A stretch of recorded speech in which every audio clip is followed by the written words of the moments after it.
हिंगोली रिसोड राष्ट्रीय महामार्गावरील राहुरी पाटीजवळ भीषण अपघात झाला।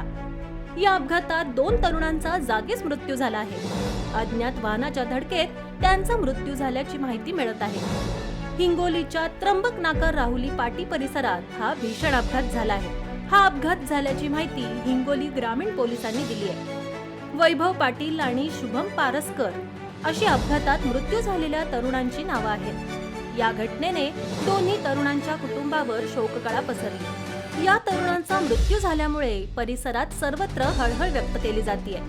राज्यभरात राष्ट्रीय महामार्गांवरील अपघाताचं सत्र सुरूच आहे। काल रात्री म्हणजे 27 एप्रिल रोजी हिंगोली रिसोड राष्ट्रीय महामार्गावर अज्ञात वाहनाच्या धडकेत 2 तरुणांचा जागीच मृत्यू झाला। हे दोन्ही तरुण सेनगाव येथे खासगी कामानिमित्त हिंगोलीवरून सेनगाव शहरात गेले होते।